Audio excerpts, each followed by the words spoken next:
ఈ రోజు అంటే చంద్రబాబు నాయుడు గారు ఈ ప్రాంతాన్ని ఎన్నుకొని క్యాపిటల్ గా పెట్టినప్పుడు వాస్తవంగా అయితే ఈ ఏ గ్రామంలో కూడా వేరే పార్టీ అనేది ఉండకూడదు.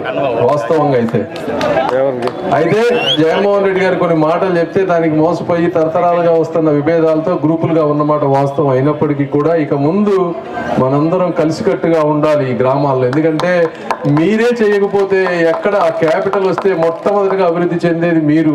పేదవారికి కూడా ఎంతో ఉపాధి కలుగుతుంది. చుట్టుపక్కల ప్రాంతంలో మేము వచ్చిన తర్వాత కూడా పేదవారికి ఇళ్ల స్థలాలు జగన్మోహన్ రెడ్డి గారు ఇచ్చిన ఇళ్ల స్థలాలు ఉంటే వాటన్నిటినీ ఉంచి వాటిలో ఇళ్లు పూర్తయ్యేటట్టు చేసే బాధ్యత మాది.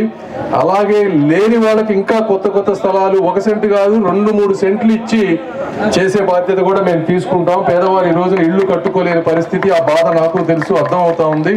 కాబట్టి తప్పకుండా ప్రతి పేదవాడికి ఈ చుట్టుపక్కల ప్రాంతంలో ఇళ్లు లేకుండా చేస్తాం. ఎందుకంటే కొంతమంది మాత్రమే బాగుండకూడదు, మనందరం బాగుండాలి. ఏ పేదవాడు కూడా కన్నీరు పెట్టకూడదు. దానికి శ్రావణ్ కుమార్ గాని నేను గాని తప్పనిసరిగా